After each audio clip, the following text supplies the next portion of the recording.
तो जितने भी लोग उपस्थित हैं, सबको मेरा साधुवाद कि आज इस विशेष चर्चा पर हम लोग जुड़े हैं। तो आज जो हम लोग चर्चा करेंगे, इसमें 2 बहुत महत्वपूर्ण बातें हैं। एक पहली बात जो मुझे लगता है, जो सबसे ज़्यादा इम्पोर्टेंट है कि हम लोग अपने मन को, विचार को खुला रखें।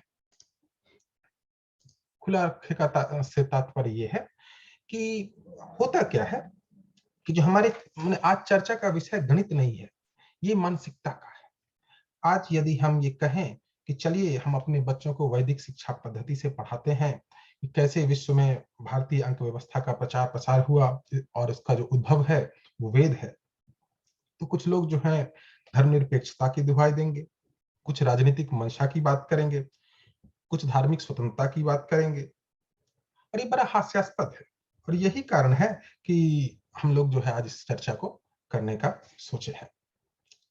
तो सबसे पहली जो बात है वो क्या है कि हमें अपने को आपको पूर्वाग्रह से मुक्त करना होगा। पूर्वाग्रह से मुक्त का क्या है कि हमें ओपन माइंडेड होना पड़ेगा। ये ओपन माइंडेडनेस बहुत जरूरी है। क्या होता है कि आज की पीढ़ी जो है वो हमारे पुरातन सभ्यता और उनके ज्ञान से अनभिज्ञ है। मतलब एक तारतम्यता का अभाव है। हम लोग अपनी ही संस्कृति, इतिहास और सभ्यता संस्कार से बिल्कुल निरपेक्ष हो गए हैं।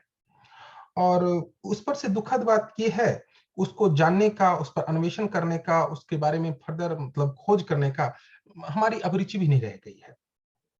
हम अपनी ही सभ्यता, संस्कृति, जो भारतीय इतिहास है, उसको संशय की दृष्टि से देखते हैं। कहते हो ऐसा कहाँ हो सकता है, ये सब तो कहानियां हैं। जबकि इतिहास मतलब था इतिहास, जैसा हुआ है वैसा ही कहा गया है। कि रामायण, महाभारत और पुराणों की कथाओं को हम अंग्रेजी के शब्द माइथोलॉजी से डिनोट करते हैं। मैं इस पर चर्चा करूंगा कि माइथोलॉजी क्या है। माइथोलॉजी का जो रूट वर्ड है वो मिथ है। मिथ मतलब मिथ्या। लेकिन ये ऐसा क्यों है, मतलब हम इस स्थिति में कैसे आ गए। लेकिन एक बात हमेशा ध्यान रखने वाली बात क्या है कि किसी भी वैज्ञानिक अन्वेषण के लिए हमें अपने विचारों को खुला रखना होगा। और सबसे उससे भी बड़ी बात क्या है कि हमें अपने आप को पूर्वाग्रह से मुक्त करना होगा। तो इस चर्चा की शुरुआत जो है हम क्या करेंगे, अपने पूर्वाग्रह से जो ग्रसित मानसिकता है उससे मुक्त होकर करेंगे। मैं थोड़ा अनुरोध करूंगा कि जो एडमिट करते हैं उनको एडमिट कर लीजिए।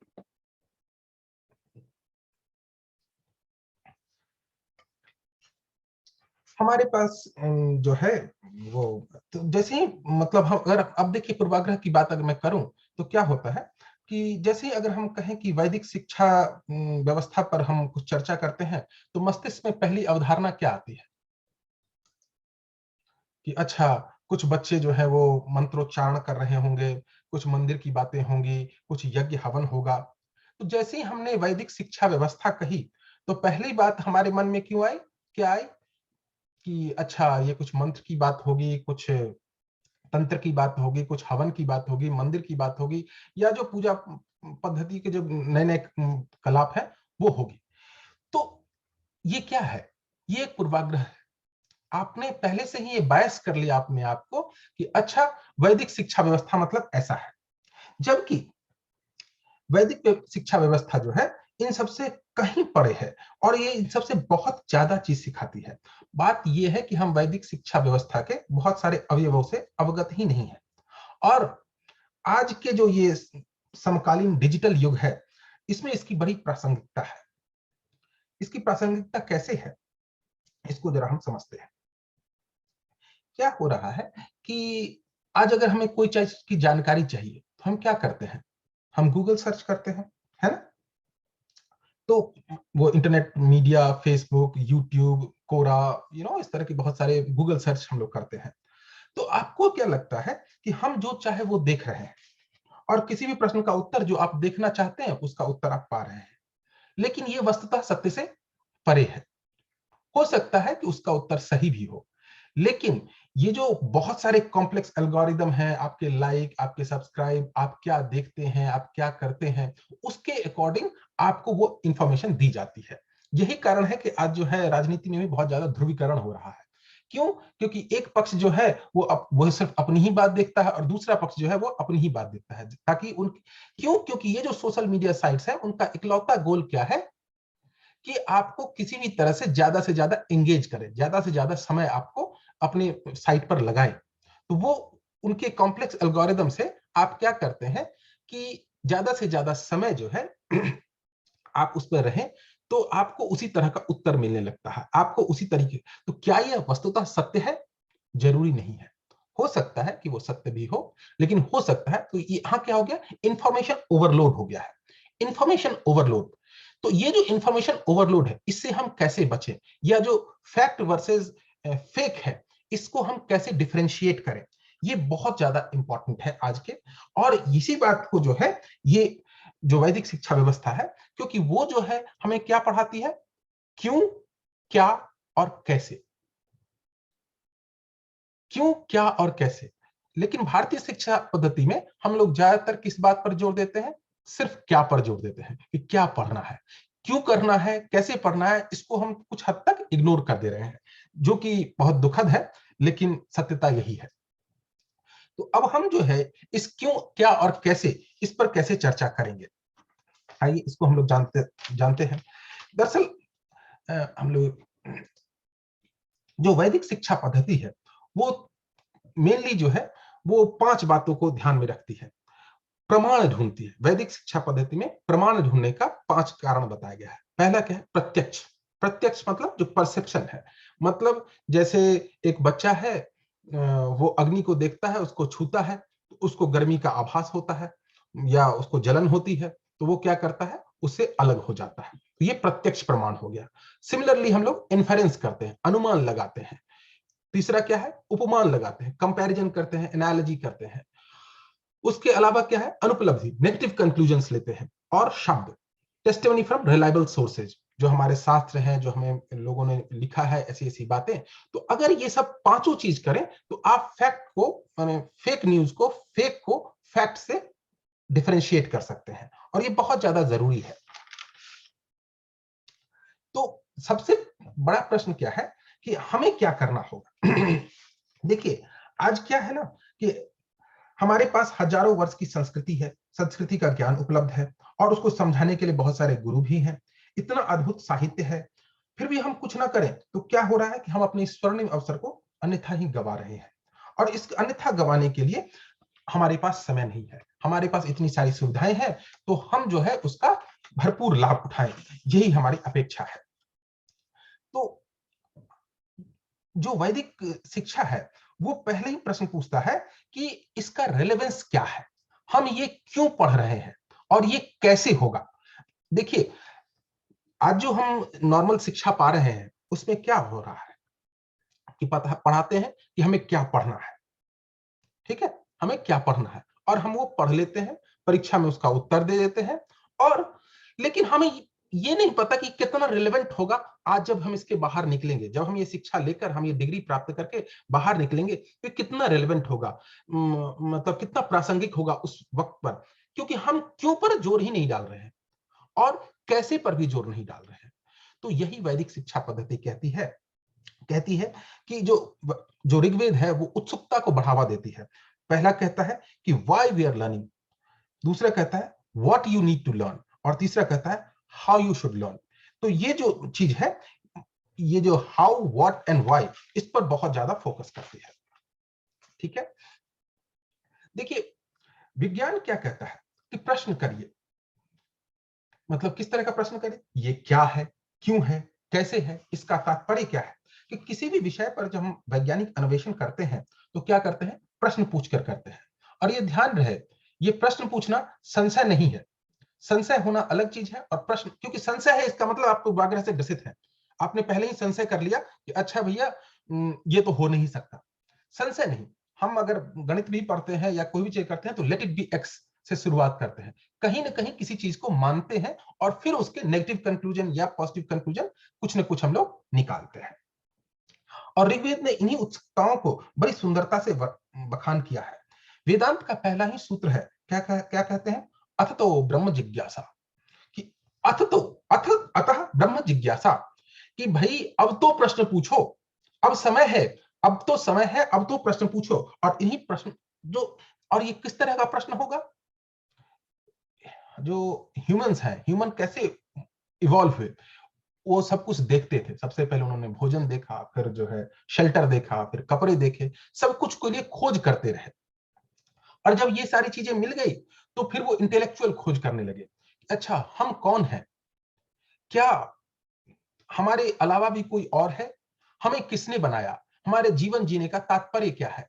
इस तरह के बहुत सारे प्रश्न को जो संकलन है और उसका जो एक इंटरप्रेटिव आंसर है, वही जो है वो धर्म कहलाता है, या वही वैदिक शिक्षा पद्धति कहलाती है। और इन सब चीजों पर हम लोग विशेष चर्चा करते हैं। आइए देखिए, ये भारत का मानचित्र देखिए, ये क्या कहलाता है? ये जो भारत का मानचित्र देख रहे हैं, ये इसमें आप देखिएगा कि कम से कम 20 से भी ज्यादा यूनिवर्सिटीज हैं, यूनिवर्सिटीज या एजुकेशन सेंटर्स हैं, और ये बहुत फेमस एजुकेशन सेंटर्स हैं। और ये जो जैसे आप शारदा पीठ का नाम सुने होंगे, तक्षशिला, मिथिला यूनिवर्सिटी, उज्जैनी, वल्लभी, मिथिला, नर्मदा, नालंदा, कांची, मदुरई, श्रृंगेरी मठ, अमरावती। तो इस तरह से अगर हम देखें तो बहुत सारी यूनिवर्सिटीज हैं, बहुत सारी चीजें हैं। तो इस मापचित्र को जब हम देखते हैं, देखिए हमारे जो हमने कहा ना, ये जो पोस्ट कॉलोनियल माइंडसेट है, तो पोस्ट कॉलोनियल माइंडसेट जो है, क्या हो रहा है, जो पोस्ट कॉलोनियल माइंडसेट है, वो हमें जो है बहुत पीछे ले जा रहा है। क्यों पीछे ले जा रहा है? क्योंकि हम लोगों को बहुत कुछ गलत पढ़ाया गया। विष्णु पुराण में एक श्लोक आता है, कहते हैं, उत्तरम यद समुद्रस्य हिमाद्रश्चैव दक्षिणम वर्षम तद भारतम नाम भारती यत्र संततिः। कि भाई, उत्तरम यत् समुद्रस्य, समुद्र के उत्तर में, और हिमाद्रश्चैव दक्षिणम, और हिमालय के दक्षिण में जो स्थान है, वो जो स्थान है, वो जो देश है, वो क्या कहलाता है? भारत कहलाता है। और उसके संतान यानी उसके जो नागरिक हैं, वो भारतीय कहलाते हैं, जो भारतीय है। तो जब हमारे पास इतनी सुविधाएं थी, हमारे पास जब इतनी जानकारियां थी, हमारे पास आप देखें भास्कर, वराहमिहिर, पाणिनि, कात्यायनी, ऐसे ऐसे बड़े बड़े वैज्ञानिक हुए। तो आज क्या हो गया कि पिछले 500 हजार सालों में हमने कोई भी इस तरह का सिग्निफिकेंट आविष्कार नहीं किया। ये बहुत बड़ी मतलब विपदा है, मतलब बड़ा ज्वलंत प्रश्न है और बहुत जेन्युइन प्रश्न है कि ऐसा क्यों है कि इतना इतने माने कणाद, श्रीपति, आर्यभट्ट, बोधायन, ऐसे ऐसे बड़े बड़े मनीषी हुए, इन्होंने दुनिया को सब कुछ दिया, और लेकिन हम क्या हुए? आज 500 हजार सालों में कोई भी इस तरह का सिग्निफिकेंट जो वो चेंजेस है वो नहीं ला पाए। क्या कारण है? क्या कारण है कि इतने सारे जो है हमारे यूनिवर्सिटीज होने के बाद, इतने सारे मनीषी होने के बाद भी हम जो है फर्दर इससे हम आगे नहीं बढ़ पाए? ये जानना बहुत जरूरी है।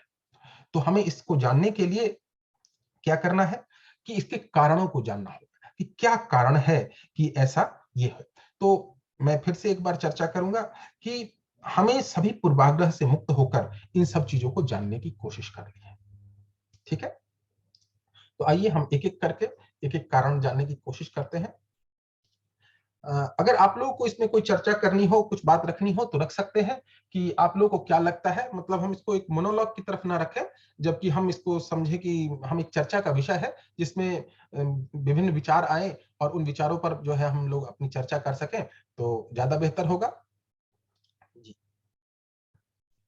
चलिए, अगर अभी नहीं है तो हम लोग इसको आगे हम लोग चर्चा करते हैं। तो जो भारतीय शिक्षा, जो पुरातन भारतीय शिक्षा पद्धति थी, उसका पतन का जो है 4 मुख्य कारण मुझे समझ में आया। और जो पहला मुख्य कारण है वो क्या है? छद्म ब्राह्मणवाद। ये छद्म ब्राह्मणवाद क्या है?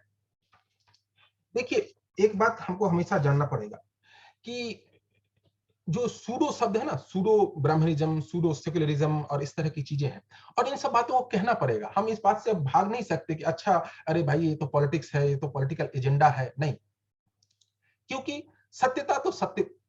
एक बात जान लीजिए, न्याय सूत्र में कहा गया, क्या कहा गया?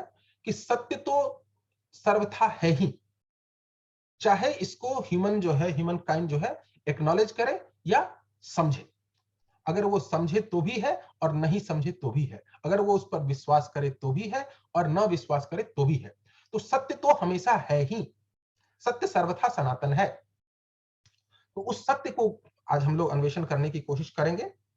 मैं अपने विचार देता हूं, आप लोग भी उस पर कुछ अपनी चर्चाएं रख सकते हैं। तो छद्म ब्राह्मणवाद, तो ये जो है हमारे भारतीय शिक्षा पद्धति के पतन के एक मुख्य कारण है। ये छद्म ब्राह्मणवाद क्या है? दरअसल ये छद्म ब्राह्मणवाद जो है, इसमें क्या कहा गया कि हमारे जो मतलब समय के साथ ऐसा पतन होता रहा कि ब्राह्मणवाद में क्या कहा गया कि अच्छा भाई ब्राह्मण का पुत्र ब्राह्मण होगा, कि भाई पहले टाइटल होते थे, सरनेम होता था वेदी, द्विवेदी, त्रिवेदी, चतुर्वेदी। ये किस बात पर था कि भाई जिन्होंने एक वेद का अध्ययन किया वो वेदी है, दो वेद का अध्ययन किया है द्विवेदी है, तीन वेद का अध्ययन किया है त्रिवेदी है, चार वेद का अध्ययन किया है चतुर्वेदी है। लेकिन अगर उसके पुत्र ने नहीं किया, अगर किसी द्विवेदी के या त्रिवेदी के पुत्र ने नहीं किया, तो वो द्विवेदी और त्रिवेदी कैसे हो गए? भाई किसी डॉक्टर का पुत्र जो है वो अपने आप में डॉक्टर तो नहीं हो जाएगा ना, है कि नहीं? तो इस चीज को हमको समझना पड़ेगा। तो देखिए हमारे शास्त्रों ने जो है कि सबसे पहले कहा कि भैया ब्राह्मण कौन है? ब्राह्मण कौन है? छद्म ब्राह्मण से पहले हम आते हैं कि ब्राह्मण कौन है? ब्राह्मण की परिभाषा दी गई कि ब्रह्म ज्ञानात इति ब्राह्मण, कि जिसको उस सुप्रीम ब्रह्म का नॉलेज हो, जिसको उस ब्रह्म की जानकारी हो, वही ब्राह्मण है। अगर हम यजुर्वेद में जाएं, वेदों में जो है इसकी बड़ी व्याख्या की गई है कि ब्राह्मण कौन है। तो यजुर्वेद में आपको वशिष्ठ धनुर्वेद संहिता आती है। वशिष्ठ जी श्री राम जी के कुलगुरु थे। उन्होंने श्री राम जी को धनुर्वेद के अलावा हर तरह की शिक्षा दी। और ये जो वशिष्ठ धनुर्वेद संहिता है वो वेपन एंड वारफेयर की एक बहुत ही जानी मानी बुक है। तो ये हमारे शास्त्र हैं, हम शास्त्र की चर्चा कर रहे हैं। शास्त्र में क्या आया? आचार्येण धनुर्देयम, आचार्येण धनुर्देयम ब्राह्मणेषु परीक्षिते लुब्धे धूर्ते कृतघ्ने च मंद बुद्धो न दायते। क्या कहा? आचार्येण धनुर्देयम, कि आचार्य जो है धनुर्विद्या का दान जो है किसको करें?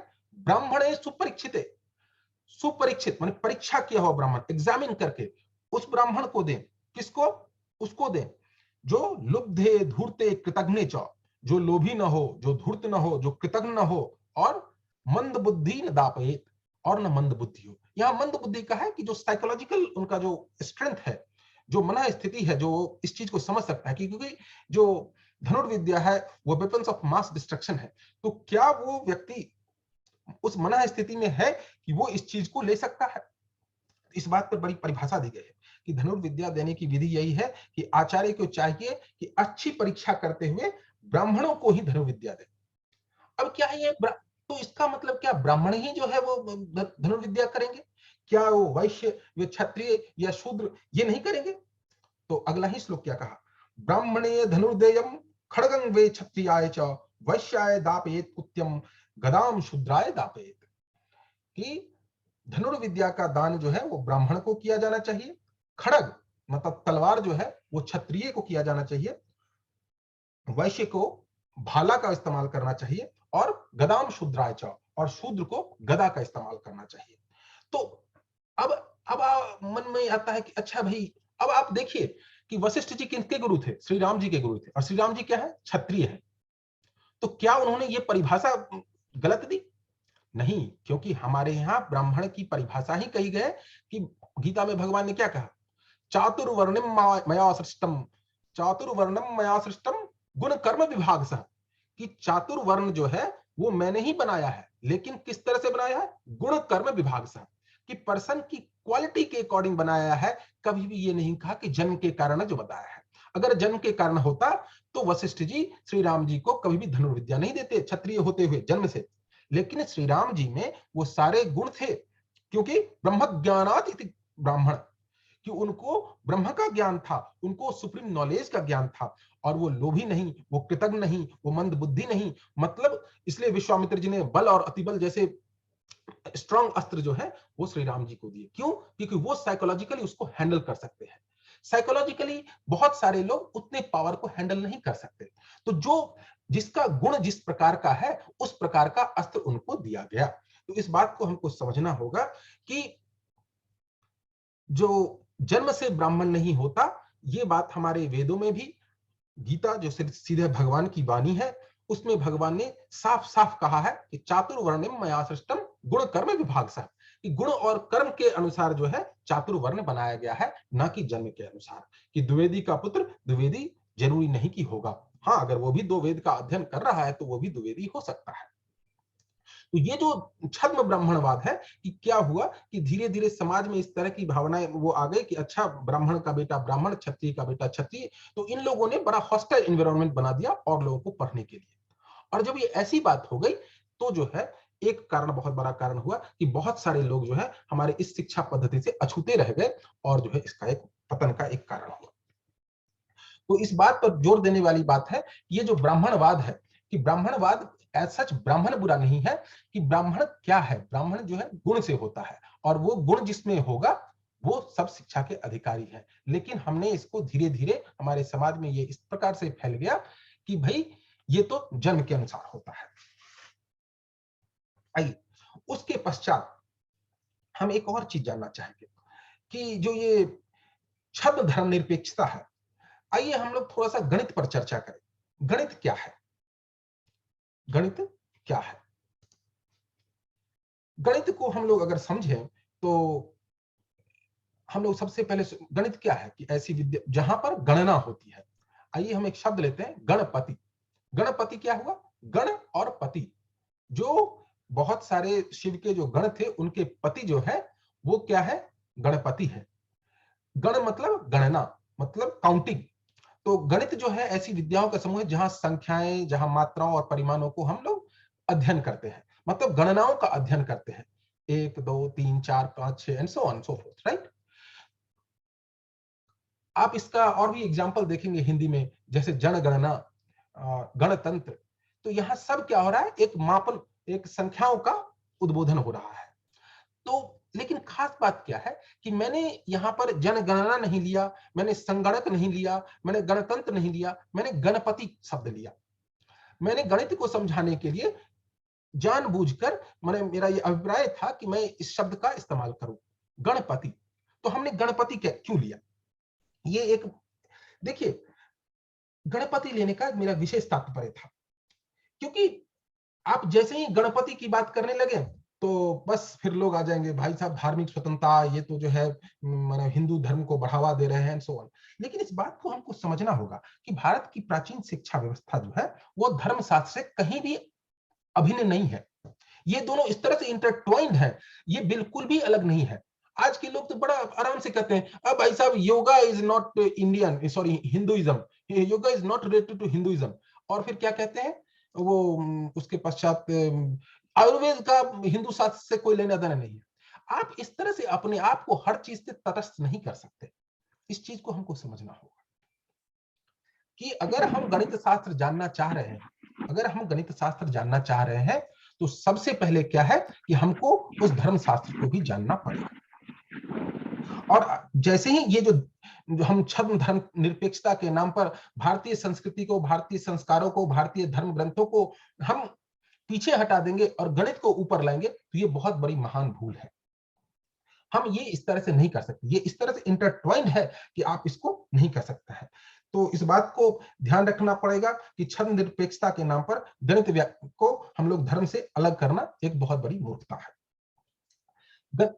अब इसके पश्चात एक अगला सवाल आता है, गणित शास्त्र का उद्भव कैसे हुआ?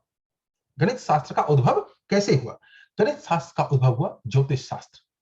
अब जैसे ही मैंने ज्योतिष शास्त्र बोला, कुछ लोगों के मन में विचार आ जाएगा, अच्छा अच्छा अच्छा अच्छा, ये तो बड़ी अवैज्ञानिक बात कर रहे हैं, ये तो कहां फ्यूचर प्रेडिक्शन और वो जो है ना अंधविश्वास बढ़ावा दे रहे हैं। यही प्रॉब्लम है, यही समस्या है, यही मूल समस्या है कि हम ज्योतिष शास्त्र के बारे में कुछ नहीं जानते और आराम से निष्कर्ष पर पहुंच जाते हैं। हमारा स्वाध्याय, हमारा अध्ययन इतना कम हो गया है कि सुनी सुनाई बातों पर हम लोग इस प्रकार से रिएक्ट करते हैं और कहते हैं अच्छा अच्छा साहब ये तो अंधविश्वास है। आप जानते हैं ज्योतिष शास्त्र है क्या? आइए हम लोग थोड़े से मतलब ज्योतिष शास्त्र नाम है ज्योति, ज्योति का अध्ययन, प्रकाश का अध्ययन, प्रकाश का अध्ययन। तो हमको इस जो पहली बार जो है ना कि कोई भी शब्द सुने और उससे हमने अपनी अवधारणा बना ली कि अच्छा साहब ये तो आप अंधविश्वास को बढ़ावा दे रहे हैं। मैंने एक ऐसी अवधारणा बनानी जो है, यही है पूर्वाग्रह। और इसी पूर्वाग्रह से मुक्ति चाहिए। इसलिए मैंने पहला जो स्लाइड, पहली जो चर्चा आरंभ करी थी वो क्या कहा था कि हमें पूर्वाग्रह से मुक्त होना पड़ेगा, हमको बायसनेस से मुक्त होना पड़ेगा। Because the moment you have bias, you are doing a very disfavour to yourself. आप अपने आप पर बहुत बड़ा अन्याय कर रहे हैं। क्यों? क्योंकि आप अपने आप को, दिमाग को खुला नहीं रख रहे हैं, आप अन्वेषण के लिए किसी चीज को जानना नहीं चाह रहे हैं। ठीक है? तो हमारी सबसे बड़ी समस्या ही यही है कि हमने अपनी पूर्वाग्रह से ग्रसित माने मन को ग्रसित मानकर कि अच्छा ज्योतिष शास्त्र जो है कि क्या है भाई, ये तो मतलब कुछ फ्यूचर प्रेडिक्शन है, अंधविश्वास है, सूडो साइंस है, ऐसे ऐसी तरह की बातें लोग करना चाहते हैं। तो दरअसल हम में से ज्यादातर लोग जो है वो ज्योतिष शास्त्र से सर्वथा अनभिज्ञ है, और हम इस निष्कर्ष पर पहुंच जाते हैं ये तो अवैज्ञानिक है, ये तो अंधविश्वास है। यदि किसी व्यक्ति को भारतीय गणित शास्त्र को जानना होगा तो उसे ज्योतिष शास्त्र को जानना पड़ेगा। क्यों? क्योंकि गणित शास्त्र का उद्भव जो है वो ज्योतिष शास्त्र से हुआ। प्राचीन भारत में ऐसी मान्यता थी कि भाई ग्रहों की स्थिति जो है मानव को प्रभावित करते हैं। आप देखते होंगे हर जगह मंदिरों में नवग्रह होते हैं, 5 ग्रह, 2 लूनर नोड। लूनर नोड कहने का अर्थ जो राहु और केतु है कि जब सन और अर्थ जब वो हो जाए, जब इक्लिप्स होता है जिस जिस पोजीशन पे, तो वो लूनर नोड कहलाता है, और सूर्य और चंद्रमा। तो इस तरह से नवग्रह बताए गए हैं। तो इन ग्रह की परिस्थितियों का जो ग्रह की जो स्थितियां थी उनको जानना जो है, अब आप ये मतलब देखिए, ये उन लोगों की मान्यता थी, उन लोगों की अवधारणा थी, उस पर आप विश्वास करना चाहे करें, नहीं करना है आप उपेक्षा कर दें, लेकिन आप ये ना कहें कि ये अंधविश्वास है। अगर आप मेरा विचार माने कि भाई आप क्या मानते हैं, जो मतलब कि क्या ग्रहों की स्थिति से आपके जीवन में कुछ प्रभाव पड़ता है, तो मैं, अगर आप मुझसे पूछ रहे हैं तो मैं तो यही कहूंगा कि मने मनुष्याणाम कारणम बंध मोक्ष, मने मनुष्याणाम कारणम बंध मोक्षयो, कि अर्थात मैं और सिर्फ मैं ही अपने सुख दुख का कारक हूं। तो ये मेरी व्यवस्था हो सकती है, ये मेरी विचारधारा हो सकती है, लेकिन किसी और की विचारधारा को हम सीधा ये कहें कि भाई साहब आप गलत हैं, ये उचित नहीं है। तो क्या होता था कि अगर आप देखिए जो ये जो ये गणना है, इसमें बड़ी इंपॉर्टेंट बात करी जाती थी। क्या किया जाता था? ग्रहों की परिस्थितियों का, ग्रह की स्थितियों का, नक्षत्रों का, कॉन्स्टेलेशन के जगहों का अनुमान लगाया जाता था कि भाई ये कॉन्स्टेलेशन यहां है, इसके पीछे ये ग्रह है। तो जो जो चीजें दिखती थी, ये प्लेनेट दिख रहा है, ये कॉन्स्टेलेशन दिख रहा है, और उसके अकॉर्डिंग जो है उसको हम लोग एस्टिमेट करते थे। जो हमारे पुरातन गणितज्ञ थे, एस्टिमेट करते थे कि भाई अब ये प्लेनेटरी पोजीशन कहां होगा, और एस्टिमेट ही नहीं, वो प्रिडिक्ट भी करते थे कि अब आगे कहां होगा। लेकिन इन सब के लिए 3 बहुत सारी इंपॉर्टेंट चीज की जरूरत थी। पहला ज्यामिति, दूसरा त्रिकोणमिति, और तीसरा कैलकुलस। इन तीनों के बिना ये जानना संभव ही नहीं है। आज आप पंचांग देखते हैं, पंचांग में बहुत पहले ही आज भी चंद्र ग्रहण होने वाला होगा, आप लोग के यहाँ भी चंद्र ग्रहण होने वाला होगा, तो ये बात बहुत पहले ही प्रिडिक्ट कर ली गई। ठीक है, आज का वैज्ञानिक युग भी कर रहा है, हम उसमें कोई मना ही नहीं कर रहे हैं, लेकिन ये बात हम लोग बहुत ज्यादा एक्यूरेसी के साथ हम लोग प्रिडिक्ट कर पाते थे। कैसे प्रिडिक्ट कर पाते थे? क्या कोई मंत्र से कर पाते थे? नहीं। इस ज्योतिष शास्त्र को जानने के लिए, इस प्रकाश का अध्ययन करने के लिए कि प्रकाश कितनी दूर से कहां आ रहा है, कितनी उसकी ऊर्जा है और क्या पोजीशन है, इसके लिए हमारे ज्योतिष शास्त्र से 3 बहुत बड़े मैथमेटिक्स के क्षेत्र का उद्भव हुआ। और जो सबसे पहला है ट्रिगोनोमेट्री, त्रिकोणमिति, दूसरा ज्यामिति, और तीसरा कैलकुलस। तो अब आप बताइए कि जो इन तीनों चीजों जिसका आप डेली लाइफ में हर जगह यूज हो रहा है, हर जगह आप पढ़ रहे हैं, पूरी दुनिया ने इसे अपनाया है, तो आप क्या कहें कि ज्योतिष शास्त्र जो है वो एक अवैज्ञानिक चीज है? क्या ये अंधविश्वास है? ज्योतिष, अब उसके बाद उसका इंटरपोलेशन करें, क्या हो रहा है क्या नहीं हो रहा है, वो बाद की चर्चा है। अभी चर्चा ये है कि प्लैनेटरी पोजीशन को आप इससे प्रिडिक्ट कर सकते हैं। कैसे प्रिडिक्ट कर सकते हैं? विद द 3 टूल्स, ज्योतिष, ट्रिगोनोमेट्री, जियोमेट्री एंड कैलकुलस। और ये तीनों का उद्भव का मुख्य कारण क्या है? वो ज्योतिष शास्त्र है। जब आप तो इस तरह की चर्चाएं जब होती हैं, तब हमें समझ में आता है कि भाई मतलब हम जो है वो क्या कह रहे हैं। जी, अगर फिर से कोई चर्चा हो, अगर किसी तरह की, मैं रुक रहा हूं ताकि लोग, मैं ऐसा हो, क्योंकि मैं जब लगातार बोल रहा हूं तो लोगों को बीच में कहने का अवसर नहीं होता होगा, या कोई प्रश्न नहीं कर पा रहे होंगे, तो अगर कुछ चर्चा करनी हो तो आप कर सकते हैं।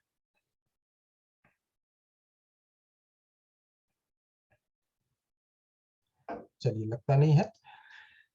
चलिए मैं एक और भी चर्चा करता हूं।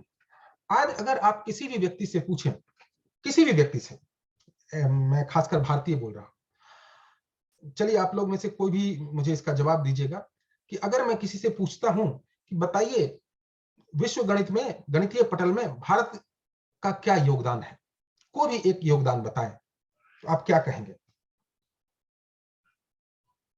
जी, मैं आपसे ही, लोगों से ही उद्बोधन कर रहा हूं कि अगर आपसे पूछा जाए what is the greatest contribution of maths from India, बहुत अच्छा, तो आपने लिखा 0। देखिए, आप तो इतने बड़े विद्वान हैं, पढ़े लिखे हैं, फिर भी आपने कहा 0। लेकिन ये बड़ा दुखद है, 0 का आविष्कार भारत ने नहीं किया, शून्य का आविष्कार भारत ने नहीं किया। अगर आप कहते हैं कि शून्य जो है आर्यभट्ट ने दिया, आर्यभट्ट जो है 5वीं सदी में थे, मेसोपोटामिया की सभ्यता में, सुमेरियन की सभ्यता में, ये जो है 2000 वर्ष या 3000 वर्ष से पहले से ही जाना जा रहा था। पूरे विश्व में शून्य को लोग जानते थे। ठीक है, अगर रोमन कैलकुलेशन भी कहते हैं तो वो भी 1 2 3 4 5 6 7 8 9 10 एक्स से डिनोट करते थे। तो ऐसा नहीं था कि शून्य का लोगों को ज्ञान नहीं था। किसका ज्ञान नहीं था? शून्य के स्थान का ज्ञान नहीं था, शून्य के स्थान का ज्ञान था, प्लेस वैल्यू का ज्ञान नहीं था। और इस प्लेस वैल्यू को सबसे पहले भारत में परफेक्ट किया गया, और इसको परफेक्ट किया आर्यभट्ट ने। ठीक है, अभी देखिए मैं शुक्ल यजुर्वेद से एक सूत्र बताता हूं, तो आपको समझ में आएगा कि भाई कैसे जो है वो एकाच दश्च शतं च सहस्र च सहस्राचायुते च अयुतं च नियुतं च नियुतं च नियुतं च प्रयुतं च अर्बुदं च चन्यर्बुदं च समुद्रश्च मध्यम च अंतश्च परार्धश्च। तो मैंने क्या कहा? एकाच दश्च, एक, दश्च मतलब 10, दशम च शतम च, सत मतलब 100, शतम च सहस्रम च, सहस्र मतलब 1000, सहस्राचायुते च अयुतम च, सहस्र से अयुत मतलब 10,000, न्यूतम च, न्यूत मतलब 1,00,000, न्यूतम च प्रयुतम च, प्रयुतम मतलब 10,00,000, प्रयुतम च अर्बुदम च मतलब 1 करोड़। मतलब इस प्रकार से क्या आप देख रहे हैं कि हमने जो ये वैदिक परिभाषा में ये 10 का प्लेस वैल्यू बताया कि अच्छा ये 10 गुना होगा, 100 गुना होगा। अगर आप देखें तो यानी ये नंबर कॉन्सेप्ट जो था, इसी बात को जो तैत्तिरीय संहिता में मतलब, हाँ अभी चलिए उस पर भी आते हैं। तो हमारे इन्होंने जो वाल्मीकि जी ने क्या किया, सॉरी आर्यभट्ट जी ने, आर्यभट्ट ने इन्हीं वैदिक सूत्रों को आसान बनाकर निरूपित किया, और शून्य का आविष्कार बिल्कुल नहीं किया। शून्य की प्लेस वैल्यू की, शून्य की जगह की उन्होंने क्या सूत्र दिया, जो अभी हमने जो एकम च दशम च कहा, उसमें कहा, लास्ट में उन्होंने लिखा उसको, जो क्रिप्टिक भाषा में जो वेदों में लिखा है, कहा गया स्थानम 10 गुणम स्यात्, कि अगर शून्य लगाते हैं तो क्या हो रहा है? स्थानम 10 गुणम स्यात्, कि 10 गुना हो जा रहा है। शून्य लगाने से वो क्या हो रहा है? एकम च दशम च शतम च सहस्रम च स्थानम 10 गुणम स्यात्, कि स्थान जो है वो 10 गुना बढ़ जा रहा है। ऐसा है, पुरानी भी सभ्यता में थी, वो शून्य को माने इस तरह से हमें यहाँ बिंदी में दिखाना शुरू किए, कुछ लोग क्लोज ब्रैकेट में दिखाना शुरू किए, कुछ लोग डबल लाइंस में दिखाना शुरू किए, बहुत पहले से। लेकिन किसी को भी उसके स्थान का पता नहीं था, शून्य के स्थान, शून्य के प्लेस वैल्यू के बारे में पता नहीं था। तो हमारा सबसे बड़ा कंट्रीब्यूशन क्या है कि हमने शून्य के प्लेस वैल्यू को बताया, और जिससे क्या हो कि गणना आसान हो गई और पूरे विश्व ने इसको अपनाया। तो ये जो बेस 10 सिस्टम था वो बहुत जरूरी है, और ये जो है इसको हमने परफेक्ट किया, और इसको आर्यभट्ट ने परफेक्ट किया। तो यानी अगर मैं किसी को कहूं कि भैया ये जो अंक व्यवस्था है, जो भारतीय अंक व्यवस्था जो पूरे विश्व में लोग इसको अपनाए हुए हैं, इसकी शुरुआत कहां से हुई? वेदों से हुई। अचानक से फिर से वही पूर्वाग्रह से ग्रसित हमारा मन कहेगा, अरे भाई साहब आप तो बड़े अल्ट्रा नेशनलिस्टिक बातें कर रहे हैं। क्या हम ऐसा कर रहे हैं? नहीं। तो अगर हम मूल स्रोत को नहीं जानेंगे, अगर हम किसी भी चीज के मूल भाव को नहीं जानेंगे, तो हमें ऐसी ही चीजों का सामना करना पड़ेगा। हमें कोई भी कंफ्यूज कर सकता है, हमें कोई भी बेवकूफ बना सकता है। क्यों? क्योंकि हम मूल स्रोत से अध्ययन करना भूल गए हैं। तो ये बहुत ही इंपॉर्टेंट है कि हम मूल स्रोत को जाने। तो मतलब आज से हम ये करें कि भाई चलिए, हाँ से हम अपने बच्चों को वैदिक रीति से, वैदिक तरीके से हम जो है पढ़ाएंगे, हम वैदिक तरीके से नंबर सिस्टम पढ़ाएंगे। बहुत कम लोग इस पर सहमति जताएंगे, और यही हमारी पूर्वाग्रह से ग्रसित मानसिकता है। इसी को हमें बदलना है। इसीलिए ये जो आज चर्चा हो रही है, हम इस पर चर्चा इसलिए कर रहे हैं कि भाई इनका स्रोत जो है, कि अगर आप मूल से पढ़ेंगे तो आप हमेशा हमेशा और हमेशा जो है आप सही रास्ते पर जाएंगे, अन्यथा आपको दिमाग को पल्यूट कर दिया जाएगा। देखिए, मतलब इतनी बड़ी-बड़ी काउंटिंग, मैं मुझे वाल्मीकि रामायण में एक श्लोक है, याद है, हाँ, उसमें कहा क्या कि जो राम जी की सेना को देखने के लिए वहां रावण ने अपना एक वो भेजा, दूत भेजा, गुप्तचर, और बोला कि भाई जाओ और बताओ कि कितने सैनिक हैं। तो उसने जो है युद्ध कांड में वाल्मीकि जी ने कहा, शतम सत सहस्राणाम कोटि माहुर मनीषिणः, शतम कोटि सहस्राणाम संकृत्य विधीयते, शतम शंकु सहस्राणाम महाशंकुरीति स्मृतः, महाशंकु सहस्राणाम शतम वृंदमिहोच्यते, शतम वृंद सहस्राणाम महावृंदमितत् स्मृते, महावृंद सहस्राणाम महापद्मति स्मृता, सतपदम सहस्राणाम महापद। मेरा मतलब ये कहने का अर्थात ये है कि देखिए, सत सत सहस्रानाम मतलब 100 लाख को 1 करोड़ बताया, 1 लाख को 1 शंकु मतलब 1 लाख कोटि, मतलब जो है जो 1 करोड़ को जो है वो 1 शंकु बताया, 1 लाख शंकु को 1 महाशंकु बताया, 1 लाख महाशंकु को 1 वृंद बताया, 1 लाख वृंद को 1 महावृंद बताया, 1 लाख महाविंद को 1 पद्म बताया, 1 लाख पद्म को 1 महापद्म बताया, 1 लाख महापद्म को 1 खरब बताया, 1 लाख खरब को 1 महाखरब बताया, 1000 महाखरब को 1 समुद्र बताया, 1 लाख समुद्र को 1 अयुग बताया, 1 लाख अयुग को महोग बताया। यानी यहां पर कैलकुलेशन कहां तक गई, 10 पर पावर 7, 1 करोड़ 10 पर पावर 7 से लेकर उन्होंने 10 पर पावर 60 तक की गिनती बताई। यानी कि उस वक्त में, भारत के उस इतिहास में हमें 10 पर पावर 60 तक की गिनती का अंदाजा था, क्योंकि ऐसे ही तो वाल्मीकि जी ने लिखे, जो चीज जनमानस में चल रही होगी उसी तरह की काउंटिंग लिखी जाएगी ना।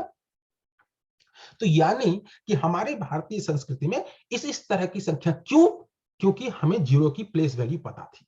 अगर जीरो की प्लेस वैल्यू नहीं पता होती तो इस तरह के नंबर का वो करना बहुत मुश्किल हो जाता या संभव नहीं होता। नंबर की प्लेस वैल्यू क्या करें, बड़े बड़े नंबरों की बात क्या करें, हमें तो अनंत के बारे में पता था। हम जो है इंद्र के वेदों में इंद्र के जो वर्णन है उसमें अनंत कहा गया है, असंख्य कहा गया है। असंख्य जो है मतलब बृहदारण्यक उपनिषद में जो इंद्र की शक्तियों को असंख्य बताया गया है। और एक तो जो हम लोग श्लोक भी पढ़ते हैं, क्या पढ़ते हैं, ओम पूर्णमदः पूर्णमिदं पूर्णात पूर्णमुदच्यते पूर्णस्य पूर्णमादाय पूर्णमेवावशिष्यते, पूर्णमेवा अवशिष्यते, कि अगर आप पूर्ण में से पूर्ण भी ले रहे हैं तो भी पूर्ण ही रहेगा। यही तो बात वो कह रहे हैं कि अनंत से अगर आप अनंत भी ले लेते हैं तो अनंत ही रहेगा। क्या कहा, पूर्णमदः पूर्णमिदं पूर्णात पूर्णमुदच्यते, कि अनंत से अनंत का जन्म हुआ, और यदि अनंत से अनंत को ले भी लिया जाए तो लेफ्ट ओवर जो रहेगा, जो बचा हुआ रहेगा, अवशिष्यते, जो अवशेष रहेगा वो भी अनंत ही होगा। तो इस तरह की बातें जो है ये हमारे यहाँ बहुत, और इसको बहुत अच्छे से कॉन्सेप्ट में समझाया गया है, जो कि हम लोग बहुत लेटर ऑन सीखते हैं, हम लोग बहुत लेट में सीखते हैं। तो यही बात का हमें दुख है कि हम सब लोग जो है अपने आप को इस तरीके से करें कि हम इस बात को जाने कि भाई मतलब हम वैदिक शिक्षा पद्धति से जब पढ़ेंगे तो हम पहले सीखेंगे क्या है, फिर सीखेंगे कि क्यों पढ़ रहे हैं और ये कैसे हुआ। तो अगर ये तीनों, जो आज के डिजिटल युग में, जो हम लोग ट्विटर युग में हैं कि सीधा गए वो कितना 160 कैरेक्टर में या थोड़ा सा ही जान के, हमें स्वाध्याय करना होगा, हमें स्वाध्याय करना होगा, ये बहुत जरूरी अवयव है। तो और वैदिक शिक्षा पद्धति जो है वो स्वाध्याय के लिए, वो प्रश्न करने के लिए, क्या कहा था, अथ तो ब्रह्म जिज्ञासा, कि अब तो प्रश्न करो, अगर अब प्रश्न नहीं करोगे तो कब करोगे। ठीक है, तो ये बहुत ही इंपॉर्टेंट चीज है कि इस चीज को हमें समझना होगा। आइए, उसके बाद जो अगला टॉपिक आता है, हम जो पिछले टॉपिक में जा रहे थे, वो क्या है, छद्म धर्म निरपेक्षा, छद्म धर्म निरपेक्षता एवं राजनीतिक कार्यावली।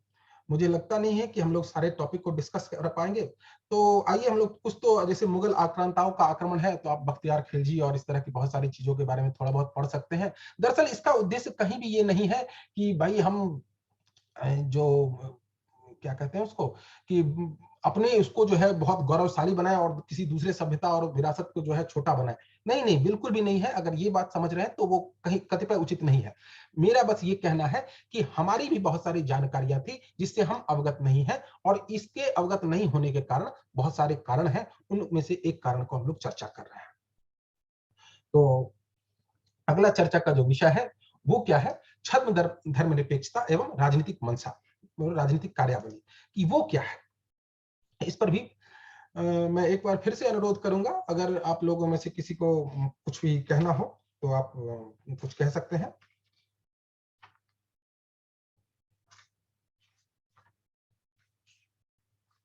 चलिए, अगर ऐसा नहीं है तो अब आइए हम लोग अगले शब्द को जानते हैं, छद्म धर्मनिरपेक्षता। धर्मनिरपेक्षता, ये धर्मनिरपेक्षता क्या है?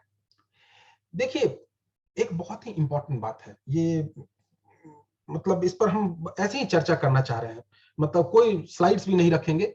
मतलब अगर आप इससे सहमत हो तो आप, हम लोग ये चर्चा कर रहे हैं। सेकुलरिज्म, सेकुलरिज्म मतलब क्या होता है? दरअसल ये जो सेकुलरिज्म शब्द है वो क्या है? वो क्रिश्चियन सेकुलरिज्म है। क्रिश्चियन सेकुलरिज्म क्या है? Is separation of power of Christians from the government, is separation of power of Christians from the government. लेकिन आप उसके बाद अगला लाइन नहीं पढ़ते हैं, वो क्या कहता है? एंड वाइस वर्सा, मतलब कि गवर्नमेंट भी जो है वो चर्च को या क्रिश्चियंस को, पर वो सेपरेशन होगा, मतलब वो उसके भी मुदाखलत नहीं करेंगे। ठीक है? तो क्या है? Separation of power of religion. तो सबसे पहले हम जाने कि रिलीजन क्या है। रिलीजन, रिलीजन जो शब्द है वो उसका उद्भव कहां से हुआ? लैटिन शब्द रेलिगेयर से। रेलिगेयर मतलब जोड़ना, जो दो चीजों को जोड़ता हो। लिगामेंट, लिगामेंट भी इसी तरीके से बना है। तो ये जो रेलिगेयर है, तो लेकिन ध्यान रखने वाली बात है कि रिलीजन धर्म नहीं है। रिलीजन और धर्म अलग अलग चीजें हैं। रिलीजन मतलब क्या होता है कि आप एक ऐसी उसको मानते हैं, उत्पत्ति को मतलब ऐसे सुपर नेचुरल पावर को मानते हैं और उनके विचारों को, उसको आपको फॉलो करना होता है। धर्म नहीं है। धर्म का तो बहुत सारे दर्शन शास्त्र है, न्याय शास्त्र है, लॉजिक शास्त्र है, जहां पर वो भगवान को मानते ही नहीं, वो लॉजिक ढूंढते हैं। आपको याद होगा जब हमने पिछले बार नासदीस को कहा को अद्धा, कौन जाने कि ईश्वर है भी या नहीं, ईश्वर भी जानता है या नहीं। तो हमारे तो इस तरह के प्रश्न होते रहे हैं, लेकिन ये सब जो है धर्म के अंतर्गत आते हैं, रिलीजन के अंतर्गत नहीं आते। रिलीजन और धर्म में अंतर है। हमारे साथ बहुत जो कहते हैं ना पोस्ट कॉलोनियल माइंडसेट, इसमें एक बहुत बड़ी प्रॉब्लम क्या है कि हम जो है किसी भाषा को, किसी भाषा, ये सबसे बड़ी हमारी त्रासदी है कि हमने अंग्रेजी माध्यम में पढ़ना शुरू किया। अंग्रेजी गलत नहीं है, अंग्रेजी जानिए, भाषा को जानिए, हर चीज को जानिए, लेकिन जो पढ़ाने का माध्यम होना चाहिए वो आपकी अपनी भाषा होनी चाहिए। क्यों? क्योंकि अगर जब तक अपनी भाषा नहीं होगी तो, क्योंकि आपके जो मतलब समाज आसपास में जो चीजें हैं उसके लिए अंग्रेजी शब्द ही नहीं है। और तब आप क्या करते हैं? बोरो करते हैं कि रिलीजन मतलब कहते हैं कि धर्म है, सेक्युलरिज्म मतलब कहते हैं धर्मनिरपेक्षता है, जबकि इसका हमारे हमारे वैदिक 2-3-4 सालों के इतिहास में आज तक कभी ऐसा नहीं हुआ कि विज्ञान और धर्म में लड़ाई हुई। There was always a contradiction between religion and science, but there was no contradiction between धर्म and साइंस। क्यों? पता है? साइंस, साइंस का मूल शब्द कहां से आया? साइंस शब्द आया लैटिन वर्ड साइंटिया से। साइंटिया का मतलब होता है टू नो, नॉलेज। और वेद का मतलब क्या है? वेद का भी जो सूत्र है, वेद का जो मूल शब्द है वो आया है विद। विद मतलब ज्ञान और नॉलेज। तो जब दोनों चीजें ही एक हैं, जब दोनों चीजें ही एक हैं, तो उसमें मतांतर कैसे होगा, मतभेद कैसे होगा? तो इस बात को हमको समझना होगा कि हम जो भारतीय संस्कृति की बात करते हैं, तो यहां पर कभी भी धर्म और विज्ञान में कभी भी मतभेद नहीं। ये बहुत ज्यादा अच्छे तरीके से इंटरट्वाइन थे और इस तरीके से इंटरट्वाइन थे कि इससे हमारा सारा काम चल रहा था। जानते हैं हम लोग आएंगे, वर्ण व्यवस्था पर भी आएंगे, बहुत सारी चीजों पर भी आएंगे, पता नहीं कितनी सारी चर्चा कर सकते हैं। लेकिन इस चीज को, जो हमारी सबसे बड़ी गलती क्या है कि हम आज के गणित से या आज के विज्ञान से भारतीय धर्म को अलग करना चाहते हैं, वो छद्म सेक्युलरिज्म के नाम पर, धर्मनिरपेक्षता के नाम पर, जो कि धर्मनिरपेक्षता हमारे यहाँ होनी ही नहीं चाहिए, क्योंकि ये धर्मनिरपेक्षता हमारे यहाँ के लिए, हमारे यहाँ के समाज के लिए वो चीज है ही नहीं। जब आप कहते हैं कि सब धर्म समान है, बिल्कुल नहीं सर, बिल्कुल समान नहीं है। सब धर्म अलग अलग बातें करते हैं, उनको इक्वल ट्रीट करना चाहिए, उनको इक्वल ट्रीट करना चाहिए। सब धर्म तो अलग अलग बातें कर रहे हैं, सब बहुत सारे धर्म में एक बहुत सारे डॉगमा है। आपको जो हमने पहले भी कभी चर्चा करी थी, गीता में भगवान ने क्या लिखा, इति ते ज्ञानमाख्यातम गुह्यात गुह्यतरम मया, इति ते ज्ञानमाख्यातम गुह्यात गुह्यतरम मया, कि भाई मैंने ये गुह से गुह बात बता दी, सीक्रेट से सीक्रेट नॉलेज तुम्हें दे दिया। और उसके बाद भगवान ने एक बड़ी बात कही, क्या कहा, विमृश्येद पदशेषेण, विमृश्येद मतलब इस पर डीपली मनन करो, इस पर विचार करो, इस पर बहुत गहरे से अध्ययन करो। विमृश्येद पदशेषेण यथेच्छसि तथा कुरु, फिर जैसी इच्छा हो वैसा करो। आपको कौन सी धर्म ऐसी अनुमति देता है कि कहता है जैसा इच्छा हो वैसा करो? मेरा इससे कभी भी ये निवेदन मैं बार बार कर दूं कि मेरा ये नहीं है कि भाई सनातन धर्म सबसे बड़ा है और धर्म छोटे हैं। सब धर्म अपने अपने में सही है, सब धर्म सही है, मेरा ये कहना है। लेकिन मेरा ये कहना है कि सब धर्म समान है, इस बात से मैं सहमत नहीं हूं। सब धर्म अपने हिसाब से सही है, लोग फॉलो कर रहे हैं, उनकी अच्छी बातें हैं, उनको लोग ले रहे हैं, लेकिन सब धर्म समान है ये कहना उचित नहीं। क्यों? क्योंकि यहां पर आपको जो फ्रीडम मिलती है वो फ्रीडम कहीं और नहीं मिलती। क्यों? क्योंकि यहां पर प्रश्न पूछने के लिए एनकरेज किया जाता, अथ तो ब्रह्म जिज्ञासा। अरे भाई अब तो प्रश्न करो, और ये वेदांत का पहला सूत्र है कि प्रश्न करो। आपने देखा होगा बहुत सारी चर्चाएं होती हैं, उसमें जो है हम लोग इस तरह की चर्चाएं करते हैं। तो इस जो छद्म सेक्युलरिज्म है, इससे हमें दूर रहना पड़ेगा। देखिए, और जो तीसरी बहुत बड़ी बात क्या है, जो हमने जो अभी एक थोड़ी सी चर्चा इस पर कर लूं, मेरे ख्याल से हमारे पास 5 मिनट होगा, कि जो आंग्ल भाषा का अधिरोपण, जो ये जो इंग्लिश इंपोजिशन हुआ हमारे एजुकेशन सिस्टम पर, इससे बहुत बहुत बड़ा पतन हुआ। हम अपनी बात को समझ ही नहीं पाए, हम अपनी बात को रख ही नहीं पाए। जानते हैं क्यों नहीं रख पाए? क्योंकि धर्म के लिए अंग्रेजी में शब्द ही नहीं है, क्योंकि वहां धर्म का कॉन्सेप्ट ही नहीं है। यहां धर्म क्या कॉन्सेप्ट कहता है कि भाई यहां पर दर्शन होगा। क्या किसी रिलीजन में दर्शन को आगे बढ़ाया है, प्रतिपादित किया है? हो सकता है किया हो, लेकिन ज्यादातर जो अवेलेबल धर्म है उसमें ऐसा नहीं जानने को मिला है। दर्शन की चर्चा ही नहीं है। और फिर उसी प्रकार जो धर्म निरपेक्षता की बात कर रहे हैं, आप सेक्युलरिज्म की बात कर रहे हैं, वो भी भारत के कंटेक्स्ट में सही नहीं है। तो क्या है ना, आप किसी शब्द को शब्द के अर्थ से अलग नहीं कर सकते। ये बात बहुत ध्यान देने वाली बात है, इस बात को जरा गौर से सुनिएगा। शब्द को शब्द के अर्थ से अलग नहीं कर सकते। आप ये नहीं कह सकते अच्छा चलिए उस ज्यादा अर्थ पर मत जाइए, ये सेक्युलरिज्म आप समझ गए ना बात, ये रिलीजन आप समझ गए ना बात। नहीं साहब, बिल्कुल नहीं समझे। कालिदास ने रघुवंशम में एक बड़ा ही बेहतरीन सूत्र लिखा। इस बात को सुनिएगा और सोचिएगा, इस पर मनन कीजिएगा। वागर्था विव संपृक्तौ वागर्था प्रतिपत्ते, वागर्था विव संपृक्तौ वागर्था प्रतिपत्तये, जगत जगतः पितरौ वंदे पार्वती परमेश्वरौ। क्या कहा? वागर्था विव संपृक्तौ, वाक वाक मतलब शब्द, और शब्द का अर्थ, मतलब ये जो प्रार्थना है, निवेदन है कि भाई कि वागर्थाविव संपृक्तो वागर्थाविव प्रतिपत्तये जगतः पितरो वंदे पार्वती परमेश्वरो, कि शब्द और शब्द के अर्थ जो है अभिन्न है। कैसे अभिन्न है? जैसे शिव और पार्वती अभिन्न है, और मैं वैसे शिव और शिव पार्वती को जो है मैं प्रणाम करता हूं। तो ध्यान रहे, शब्द और शब्द का अर्थ अभिन्न है।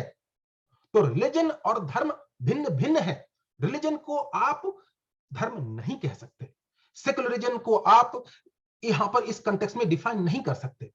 तो इस चीज को बहुत ज्यादा समझने की जरूरत है कि आप किसी इंपोर्टेड भाषा से, भाषा का ज्ञान होना बहुत जरूरी है। एक ही भाषा नहीं, बहुत सारी भाषाओं को जानिए, बहुत सारी चीजों को जानिए, लेकिन the moment if you learn about, मतलब you impose this language to us, जब ये भाषा का अधिरूपण किया जाए तब बड़ी दिक्कत हो जाती है। और इसका मैं कुछ एग्जांपल देना चाहूंगा। हमारे पास कुछ समय है, 2-3 मिनट। हाँ हाँ डॉक्टर शांडिल्य, आप कंटिन्यू कर सकते हैं, मेरे पूरे 7 मिनट बाकी हैं।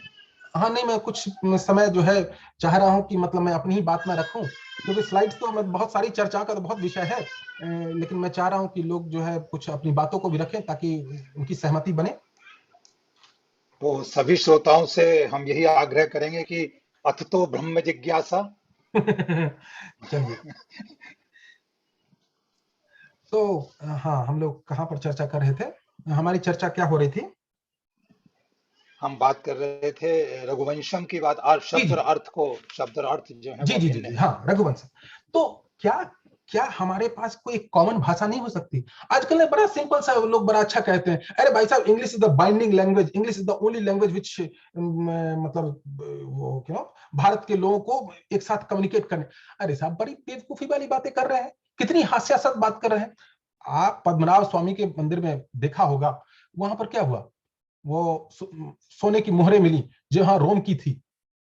मतलब रोम के लोग भारत में आके बिजनेस करते थे, मिस्र के लोग भारत आकर बिजनेस करते थे, और उस समय अंग्रेजी नहीं थी, तो क्या वो साइन लैंग्वेज में बातें करते थे? हमारे यहाँ इतने जनपद बने हुए थे, हमारे यहाँ मतलब जो उत्तर भारतीय दक्षिण भारतीय से बिजनेस कर रहे थे, तो क्या साइन लैंग्वेज में कर रहे थे? अरे भाई, कोई ना कोई भाषा तो होगी। हम इस प्रश्न को पूछना ही भूल गए हैं, हम जो है इस प्रश्न को पूछना ही भूल गए हैं, क्या क्या हमारे पास हमारी कोई कॉमन लैंग्वेज थी? हमने कभी पूछा ही नहीं, हमने सिर्फ ये कहा कि अच्छा भैया, अंग्रेजी इज द बाइंडिंग लैंग्वेज, अंग्रेजी is the common language. How come अंग्रेजी इज द कॉमन लैंग्वेज? मतलब मेरी बात, मेरे फ्रस्ट्रेशन को आप समझ रहे हैं ना, कि मतलब इस तरह की चीजें जो है हमने प्रश्न पूछना ही छोड़ दिया, और ये बड़ा हास्यास्पद है। मतलब अगर हम संस्कृत की बात करें कि कह के अच्छा चलिए संस्कृत हो, तो लोग कहेंगे अरे साहब, संस्कृत तो बहुत डिफिकल्ट है। श्रीमान, हिंदी जो हम बोलते हैं, जो लिखते हैं, क्या वो आम जन नागरिक भी बोलते हैं? नहीं। दोनों भाषाएं अलग अलग हो सकती हैं, और हम जान सकते हैं। मैं ये नहीं कह रहा हूं कि संस्कृति या कोई भी, लेकिन कोई भी जो भारतीय भाषा है, जो भारतीय परिवेश में पली बढ़ी है, उसमें जो वो शब्द होंगे वो ज्यादा सही होंगे एज कंपेयर टू कोई इंपोर्टेड भाषा, जो आयातित भाषा होगी, उससे आप वो हो सकते हैं। और दूसरी चीज, ये जो छद्म धर्म निरपेक्षता के नाम पर जो है ना, हम लोग जो है हर चीज को कहते हैं अच्छा साहब, no no no no no no no, yoga is not related to Hinduism, Ayurveda Hindu नहीं है, हिंदू हिंदू नहीं है, मतलब आप हर चीज को हिंदू से अलग कर दे। ये जो ऐसी हीन भावना आई है ना, ये बहुत बड़ी बात है। और ये सब क्यों हुआ? ये जो अभी 2-3-4 कारण बताए हमने, ये इस प्रकार से हुआ। तो इस चीज को हमको समझना होगा कि हमें अपनी संस्कृति को, आप में से कितने लोग, मैं बहुत सारे लोगों को जानता हूं, घर से तिलक लगा के, विभूति लगा के चलते हैं, ऑफिस जाते हुए पोंछ देते हैं। कहीं ना कहीं हीन भावना है। क्यों कोई जो है वो पगड़ी लगा के आराम से हर जगह जाता है, कोई कोई टोपी लगाकर हर जगह जाता है, और क्यों हमें, आज हम अपने आप को कहते हैं भैया स्त्रियां साड़ी पहने, लेकिन हमें कोई कह दे कि भैया धोती पहन के आप किसी बड़े मॉल में चले जाइए, नहीं जा सकते, नहीं जाते। क्यों ऐसी हीन भावना? और ऐसी हीन भाव, दरअसल हमारे साथ दिक्कत क्या है कि हमने अपने संस्कारों को आउटसोर्स कर दिया है, कि भैया हम ये सब संस्कार नहीं देंगे, हम तो ये फ्रीडम देंगे, और जो है तुमको स्कूल वाला जो है वो पढ़ाए, और वो हम किसी तरह के स्कूल में वो जो है अपने हिसाब से पढ़ाएगा। भैया वो फ्रीडम किस तरह से पढ़ाएगा? जो मॉडर्निटी है, वो जो विदेशी परिप्रेक्ष्य में मॉडर्निटी है, उस पर वो, उसकी कसौटी पर जो है उसको पढ़ाता है, और ये बहुत दुखद है। तो इसके लिए सरकार को, जैसे अभी ये प्रोफेसर मनोज ने मुझे कल ही एक आर्टिकल भेजा कि उसने बताया कि भाई वैदिक शिक्षा पद्धति को जो है वो करने का सोच रहे हैं, उस पर बहुत रिसर्च किया जा रहा है, लेकिन उसमें भी एक बड़ी प्रॉब्लम थी कि भाई ऐसा करंट नॉलेज जो है वो अभी है नहीं, जिस पर लोग, बहुत सारे लोग काम कर रहे हैं, और उसको करने की कोशिश की जाएगी, और ये बहुत जरूरी है। ये एक दिन में नहीं होगा, ये एक जनरेशन में भी नहीं होगा, लेकिन अगर आज भी ये चीज नहीं किया गया, तो आज से 20 साल बाद भी हम यही पूछेंगे कि भाई भारत तरक्की कब करेगा। मेरे ख्याल से मेरी बात से कुछ लोग सहमत होंगे, या सहमत हो या ना हो, मतलब ये एक ज्वलंत प्रश्न है, आपके मन को वो उत्तेजित करे कि भाई ऐसा क्यों नहीं हो रहा। इस चीज को जानना, इस चीज को करना, ये बहुत इंपॉर्टेंट है। तो जो हम ये पोस्ट कॉलोनियल माइंडसेट है, उससे अपने आप को हटाएं, इंफीरियोरिटी कॉम्प्लेक्स से ऊपर उठे, क्योंकि अगर हम ऐसी ही शिक्षा जो है वो आगे देते रहेंगे, अगर ऐसी ही शिक्षा आगे देते रहेंगे तो क्या होगा। मैं सच बता रहा हूं, मतलब वो वैसे ही जो इंफीरियोरिटी कॉम्प्लेक्स वाले बच्चे जो है वो फिर और इंफीरियोरिटी कॉम्प्लेक्स वाले बच्चों को बनाएंगे, और इस तरीके से हम अपने अधःपतन की तरफ जाएंगे। आप जरा इस बात को कॉन्फिडेंस में लीजिए कि कोई बच्चा आराम से पगड़ी पहन के हर जगह जा रहा है और आप अपना एक तिलक या शिखा नहीं रख पा रहे हैं। क्यों क्यों ऐसी मन में भावना आ गई। देखिए, चर्चा का तो बहुत विषय है। मैं आपको ये एक एग्जांपल, जो global adoption of Hindu number system, दरअसल हिंदू नंबर सिस्टम जो लियोनार्डो पिसानो ने, ये जो बाईं तरफ है यहाँ पर चैलेंज किया, जो रोमन नंबर सिस्टम था अबैकस का, और ये हिंदू नंबर सिस्टम, ये जो दाईं तरफ आप देख रहे हैं फोटो। और यहां पर उन्होंने लियोनार्डो पिसानो ने साफ साफ लिखा, ये जो चीज है हमने कहां से सीखी, भारत से सीखी, ये भारतीय अंक व्यवस्था है। और लियोनार्डो पिसानो का आप सब लोग नाम जानते होंगे, जिनको आप फिबोनाची नंबर से जानते होंगे। फिबोनाची, लियोनार्डो पिसानो को आप फिबोनाची नंबर से जानते होंगे। और ये फिबोनाची नंबर कहां से आया, मेरु प्रस्तार से आया। ठीक है, तो और इस बात को उन्होंने एक्सेप्ट भी किया, अपनी पुस्तक लिबर अबाकी में उन्होंने साफ साफ लिखा है, ये चीज जो है हमने भारत से सीखी, और ये भारतीय अंक व्यवस्था है जिसको मैं चैलेंज कर रहा हूं। क्वाड्रेटिक इक्वेशन सॉल्व करते, B square minus 4ac upon 2a, ये ब्रह्मगुप्त ने बताई। लेकिन हम लोग इन सब की चर्चा नहीं करते, हम तो बस लिबनिज और न्यूटन, मेरा ये कहीं नहीं मतलब है लिबनिज न्यूटन गलत थे या उनकी जो इंटेलेक्ट थी वो कम था, वो सब सही था, लेकिन हम अपनी चीजों को क्यों भूल रहे हैं, मुझे दुख इस बात का। तो आज की इस चर्चा का विषय जो है, हमें तो बहुत सारे वो, जी किन्हीं का कोई प्रश्न या चैट में रखा है, श्रीधराचार्य फार्मूला, जी जी बिल्कुल बिल्कुल श्रीधराचार्य। तो मतलब मेरा ये कहने का मतलब है कि इस तरह की बहुत सारी चीजें हैं, लेकिन क्यों लोग इसको नहीं जानते।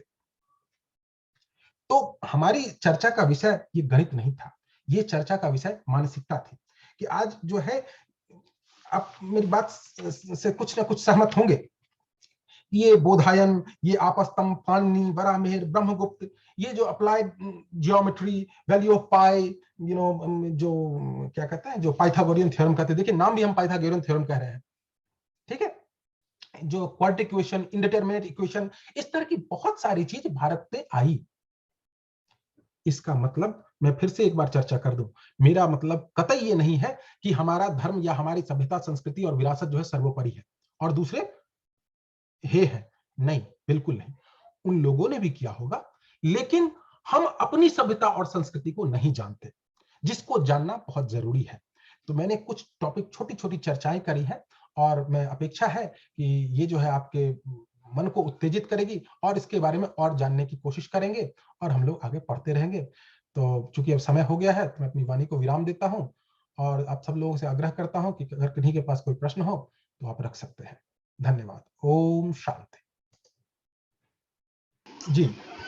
डॉक्टर सांडिल्य, आप यस, आपने अपना बहुत बहुत आपका आभार और धन्यवाद। लेकिन मैं सभी श्रोताओं से यहाँ पुनः एक बार निवेदन करूंगा कि जिनके मन में भी जो भी जिज्ञासाएं हों, और जैसा कि डॉक्टर शांडिल्य ने अपने प्रतिपादन में कहा कि भाई उद्देश्य यह नहीं है कि हम किसी व्यक्ति विशेष को, धर्म विशेष को, सब्जेक्ट विशेष को, या किसी सभ्यता को या किसी विषय वस्तु को हे बनाना चाहते हैं।